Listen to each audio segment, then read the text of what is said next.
going on, guys? This is Ring of Honor star Shane Taylor, and you're listening to the Pro Wrestling Post podcast.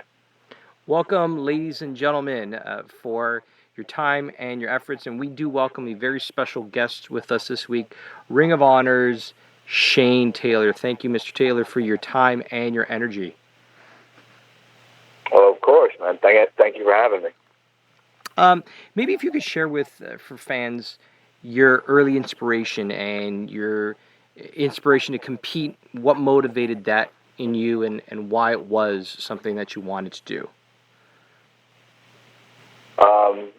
Like a lot of guys, professional wrestling was something that allowed me to have an escape from my normal life. You know, growing up on the east side of Cleveland, Ohio, it's been well documented, my history, just growing up in a very, very rough neighborhood where people like myself can quickly become statistics and be kind of lost in society. Professional wrestling was something that always bonded myself and my family. It was something that we all kind of gathered around and enjoyed. So it was always something I dreamed of doing. After college and all of that, wrestling and doing everything that I did there, I wanted to take that chance and wanted to take opportunity to fulfill a lifelong dream like so many others.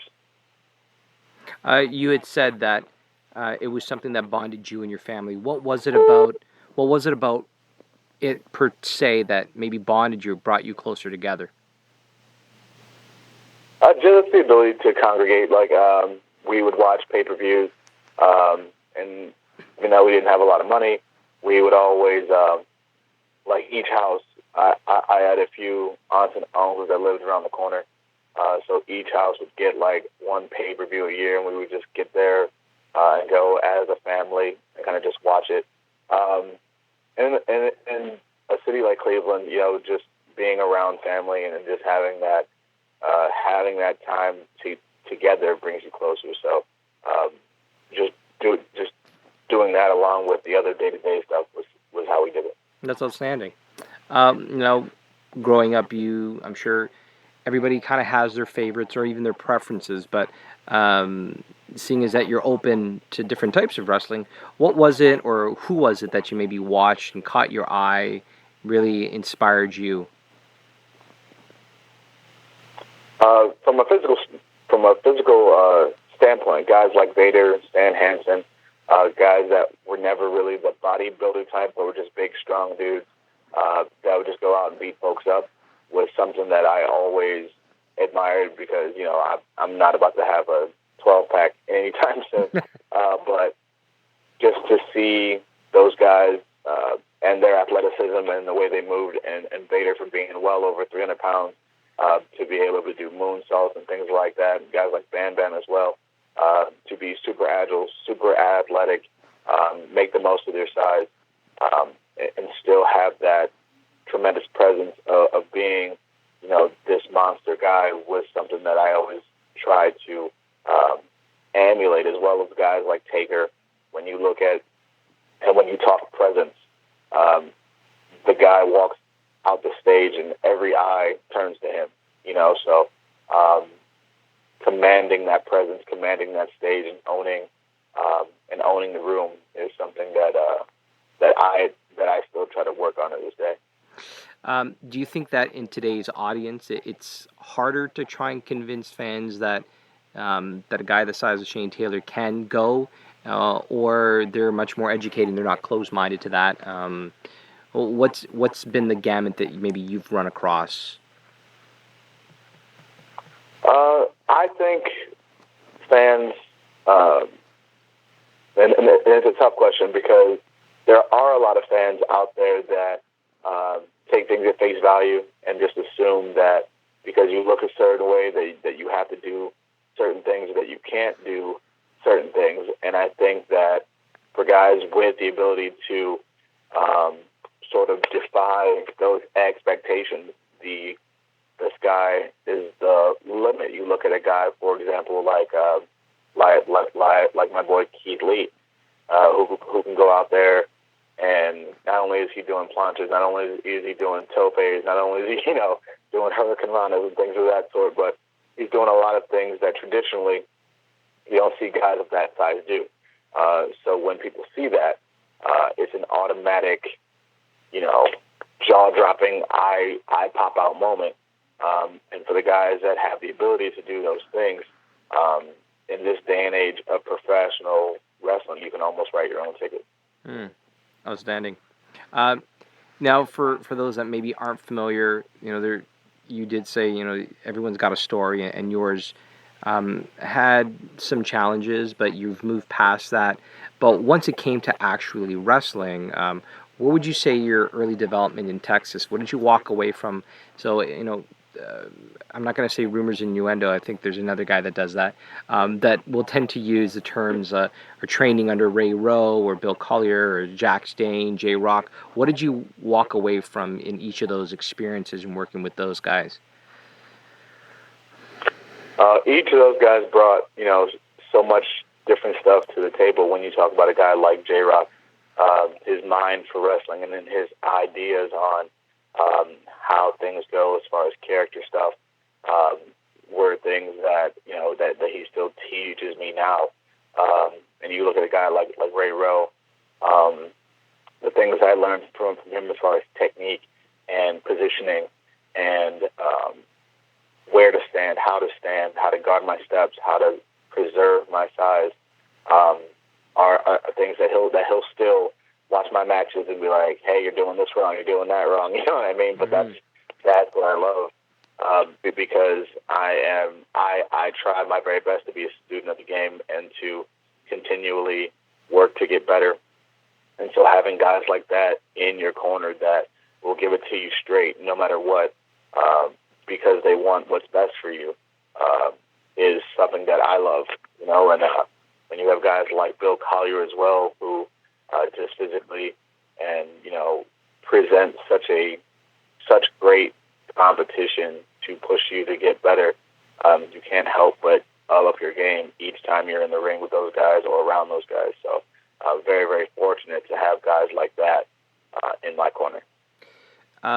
Because you've taken from everybody and they've all added to your success, philosophically, do you lend yourself like following the beliefs of all of them, or would you say you gravitate more so with one but respect another? What would your take on all of that happen to be?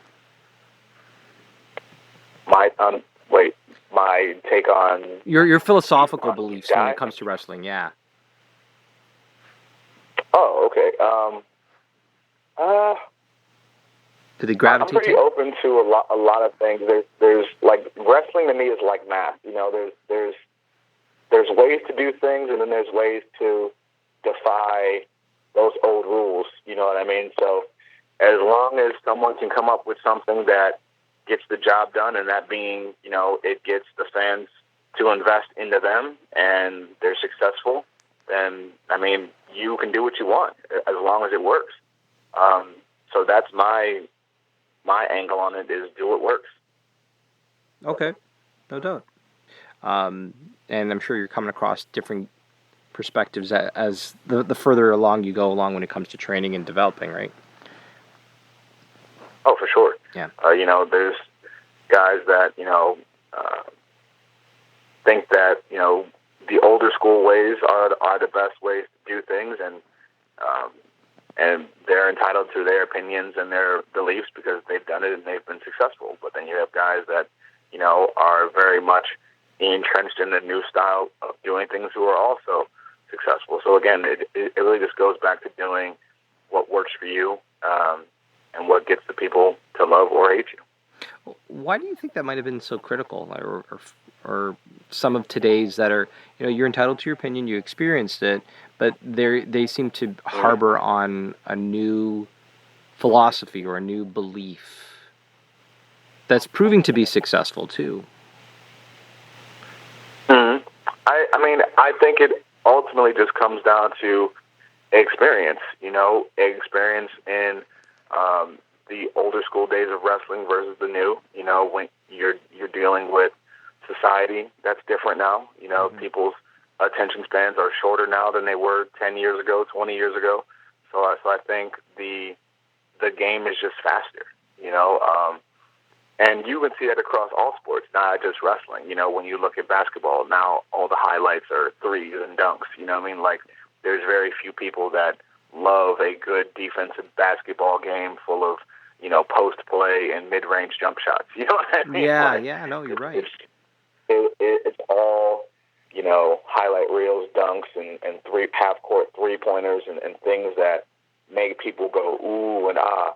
So I think it's more so just wrestling sort of conforming to that model in society. Now, that's not to say that you know, old school ways still don't work, because they absolutely do. I think once again it just depends on your experience and where you're at and the crowds that you're in front of. Yeah, good perspective.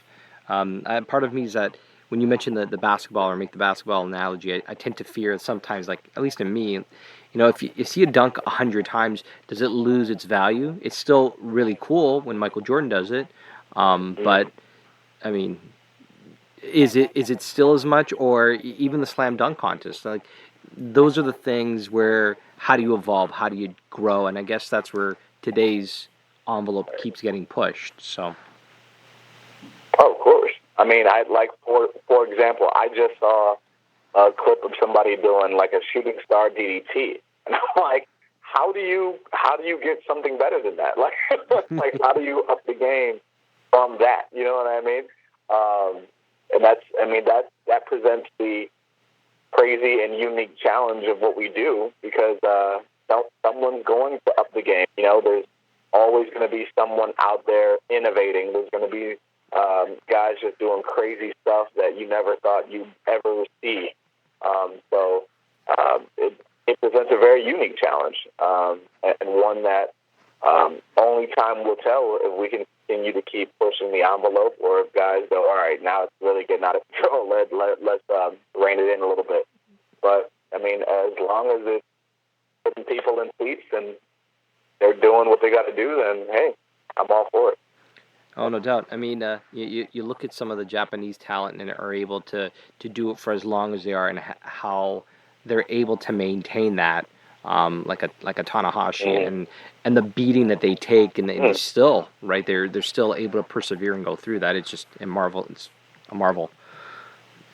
Oh, for sure. I mean, and congratulations to Tana for winning the G1 as well. I mean, just an incredible run, you know, and that's a great example of a guy that's just been doing his thing for years now, you know, and just seems to always just get better each and every year. And, you know, he's an inspiring guy to myself and to so many others. I have to ask, where did the Notorious nickname come from? The Notorious nickname, or inspired by, came from. Well, it came from the years of me living in Cleveland and being on a not so great path. Just a lot of fights and things of that sort, and my mindset and my recklessness, sort of, to kind of be a down for whatever, whenever sort of guy, and that led to a lot of people knowing who I am, and not always for the right reasons. So that's sort of where that came from. Okay. You know, the more ignorant side of me would have said, you know, is he a music fan? Did he like Biggie Smalls? Yeah. Hey, man. I mean, like I said, like, you had, growing up in Cleveland, you had to have a different mindset than your average person, and that it's not to say that it's a glorification of those things, because it's not. I'm not proud of anything that I did during that time of my life, but you have to survive. You know, you have to keep going. Well, you've definitely shown the perseverance. You're stronger. You're a better person. I mean, you're a father. you definitely have a different perspective and a mindset on things now as opposed to, and you have to, everyone has to sometimes see what else is out there, and it takes a lot of strength, and we commend you for that. Well, thank you. And like you said, yeah, I mean, being a father now has definitely opened my eyes to a lot of things, and now I have something to live for and someone to live for, and now I do my very best to sort of set the example of what not to do, and give kids like me someone to look to be able to say, okay, there's another way to do this. I don't have to act like this. I don't have to, stay in this same cycle of craziness that gets promoted to me on a daily basis. I can take the pro wrestling route, or I can take this route and still be successful. So ultimately, at the end of the day, that's my goal, is to be able to inspire kids like myself that come from not so great areas to rise above their conditions and change their lives for the better. And you're doing that, and you've taken your initial interest as a family in wrestling, and you turn that into a profession. And we touched upon a little bit earlier about agility, mobility being so key. What would you say has been a contributing factor for you to be able to maintain that agility and mobility throughout your career? Just different ways of training. Going from trying to be, trying to power lift to doing lighter weight training, switching up just normal cardio to doing like kickboxing and boxing and things of that sort. Things that I've done my entire life, but really started to focus on as far as not just going to work out, but actually training specific things. Training explosion and flexibility and things of that sort. So all of those things have contributed to me keeping that agility and improving it over my career. So that varying in weights is what helps the flexibility and helps you maintain that. Oh yeah. And also just keeping myself conditioned and ready to do whatever I have to do to expand my game. I want to be able to go in there with any opponent and give a great performance. So what I'm going to need if I'm in the ring with a Keith Lee is going to be different than what I'm going to need if I'm in there with a Will Ospreay. So I want to be ready to do all of those things at a moment's notice. Interesting, because you said Keith Lee and you mentioned Will Ospreay. I had the opportunity to speak to Flip Gordon a little while ago, and I had asked him. I said, who would you, if you could match up with anybody, who do you think would be someone you'd want to match up with? And he mentioned Shane Taylor, and I think that would be quite interesting as well. Have you two had that opportunity to square off and face each other? We have.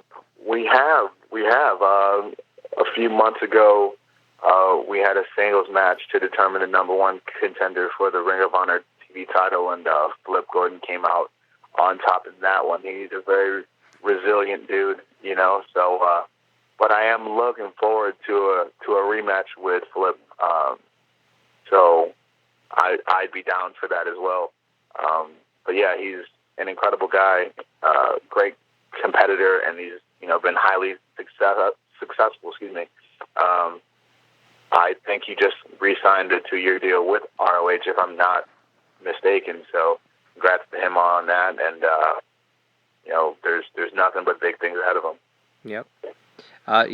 When we had spoken, you hadn't met, I don't think, at that point. I think this was December. So at that point, so if you're saying it's a couple months ago, this was before that opportunity came up. So if anyone hasn't seen it, search up Shane Taylor, Flip Gordon. I'm sure it's pretty exciting to watch. It was a hell of a match. It was. You said he showed resilience, but Shane has to get his due. He's got to get a chance to come back in there and square off with them. Got to. Um, Got to. the Pretty Big Killers burst on the scene in Texas, then transitioned over into Ring of Honor. Two massive guys. How did the pairing with yourself and Keith Lee all come about? And why did it come to an end? It's the Pretty Boy Killers. Pretty Boy Killers. My bad. Yes. Okay. And that tag team formed from a mutual want from Keith and myself to make a splash in pro wrestling. We were both doing okay as singles guys, and we were doing our thing in Texas, and we talked and decided there's not many people that look like us that can do what we do, and while separately we're doing well, we think that we can really make a splash together, and we did that. Our goal was for us to both get jobs and contracts in pro wrestling, and when we started in Ring of Honor, we were doing great stuff. Some different opportunities came for him as a result of that and the independent work that he was doing.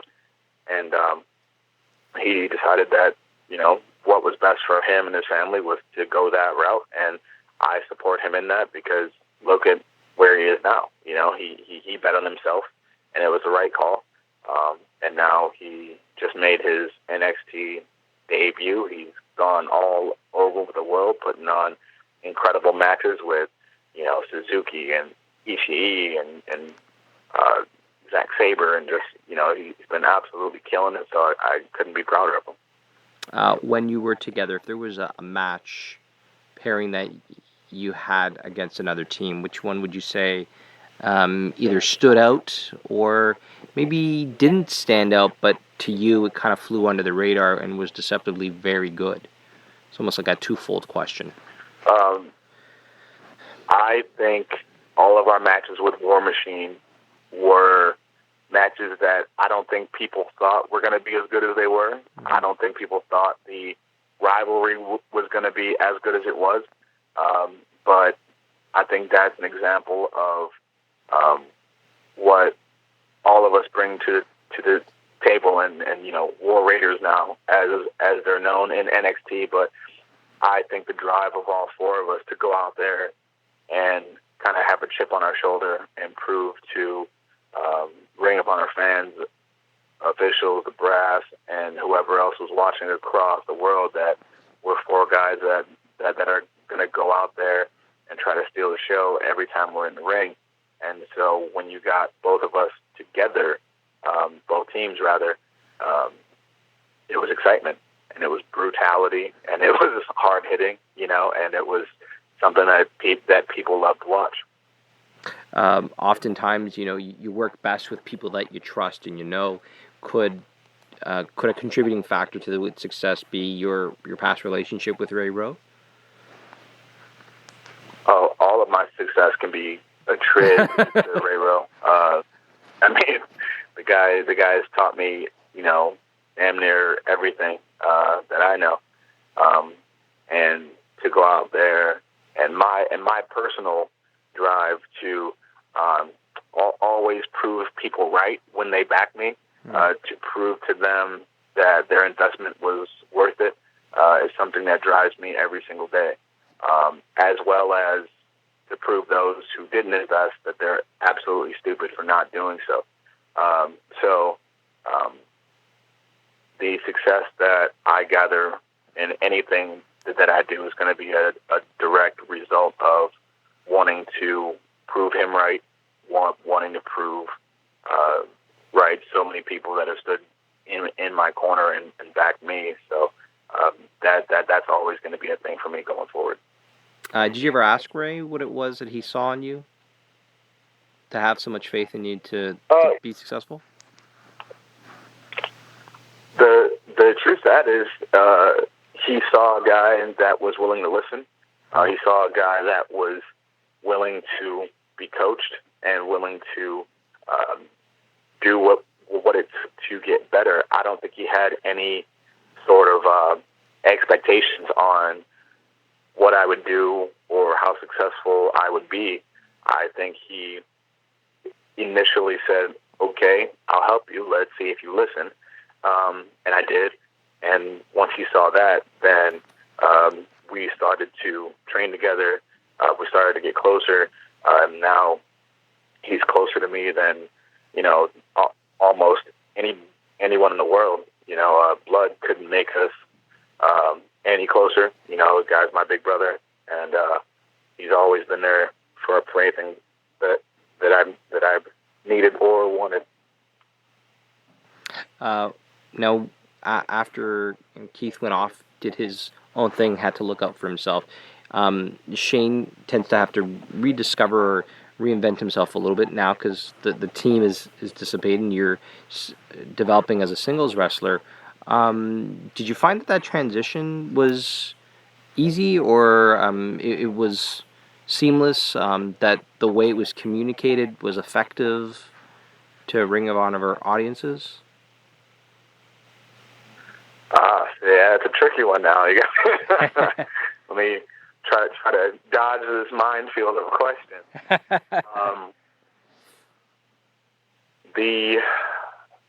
I think there are a lot of things that get lost in the shuffle when you've got so many guys that you're trying to create stars out of. There's not enough time to explain everything the perfect way, So I think for me, it's just a situation of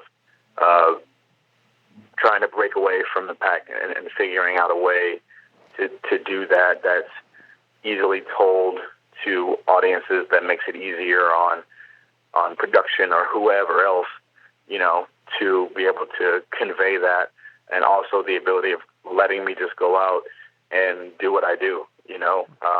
I'm a guy that works best with no restraints. Just let me go out there and be me. That's all the attitude. That's all the aggression. That's all the things that make me, who I am. And in places where I've been allowed to do that and have been allowed to convey that to fans, I've been successful. So I think that's the thing that's going to make me successful in Ring of Honor, is having the ability to do that and having the ability to go out there and just be me. Fair enough. Outstanding. And though that transition did lend itself to working collectively as part of a faction, the Rebellion, that opportunity came about. How did you find that time working with that collection of talent as a unit worked out for you? How it helped you or helped make you a better performer? When you're working with guys like Caprice Coleman, Kenny King, Red Titus, there's so much experience there. They've seen most of it. You know what I mean? They've done most of it. So the ability to pick their brains on things is something that I value. Is something that helped me tremendously. Just knowing when in certain situations, when to do something, when not to do something, how to make the most out of the moments that I have. And those are things that they still teach me about, that they still work with me on. So having those guys in my corner as well has been tremendous. Very, very proud of Caprice and Kenny and Red, of the things that they're doing now. Kenny making worldwide buzz with the Bachelorette and the things that he's doing now, and Caprice with not only doing in-ring work, but commentary and the pulpit, and just doing anything that's asked of him. When he says things like he's the most versatile guy in ROH, he's not really lying, because he is. So having those guys in my ear and in my corner has been super helpful. Fantastic. And no, you're not a jive turkey. No, not at all. Ring of Honor is about to embark on a second tour of the UK, being reunited. Yes. Discuss. Okay, so discuss if you could the differences that you found in challenge in competing in front of different crowds. You've got a UK crowd. You may have a very different, passionate U.S. based audience, and it might even vary from city to city. Have you noticed any Mm. similarities or differences between the audiences? Of course, I think when you look at the fan bases and what they expect and what they do during the shows, a lot of fans that we um, have a standard that they want to see, that they've come to expect from Ring of Honor, for following us for 16 years now. Um, and so they tend to want to sit back and be impressed. You know what I mean? Mm-hmm. As opposed to UK crowds where they're generally just there to have a good time, be rowdy, and interact with you, and really feel like they're a part of the show. They'll go out there and the chants and the songs and the energy really makes it feel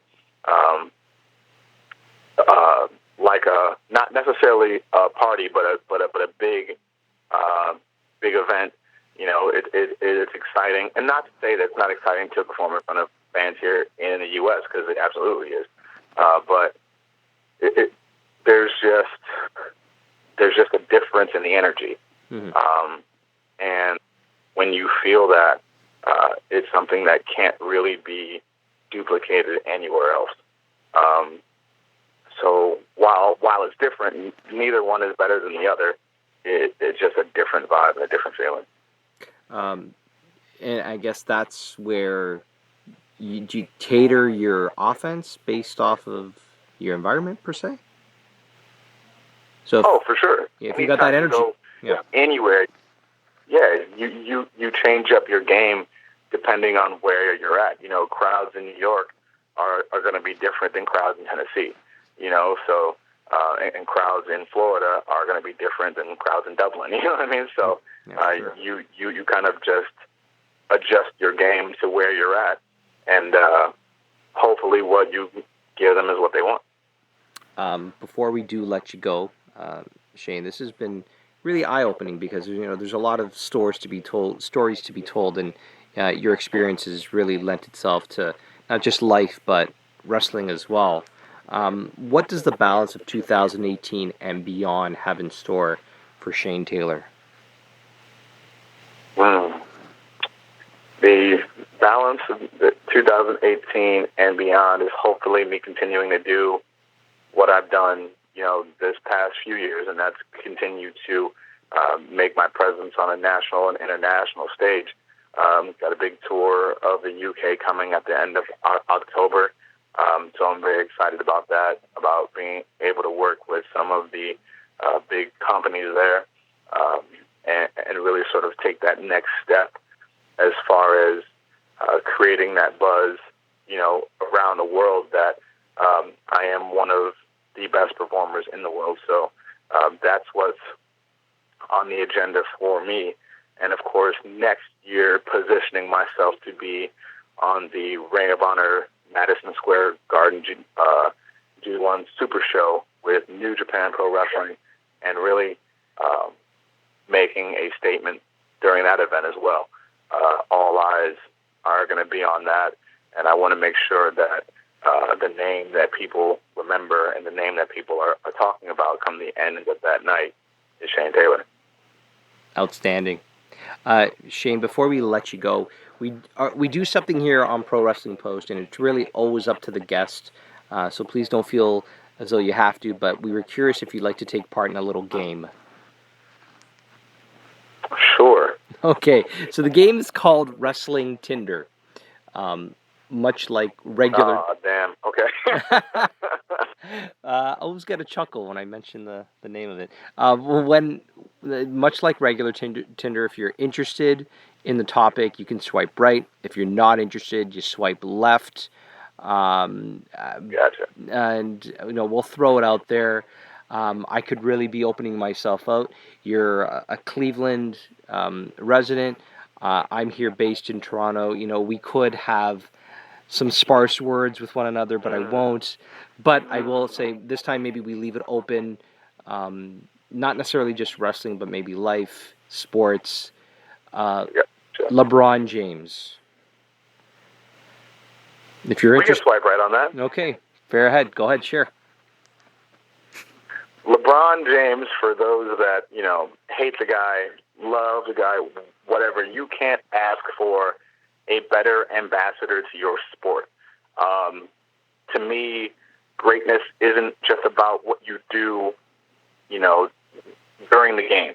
It's not about what you do on the court or in the ring. Greatness is about your impact and your reach in society.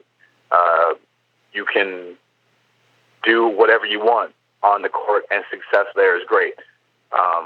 But if you're not making the world better using your platform, you're wasting time, in my opinion. So when you have a guy like LeBron James, who's won the championships, who has the MVPs, who's done everything that he's been asked to do, fulfilled every promise that he's made, and then continues to go out and gives $40 million for education, puts thousands of kids through college, creates his own school, and is sending people to college there to help them get out of the environment that he grew up in.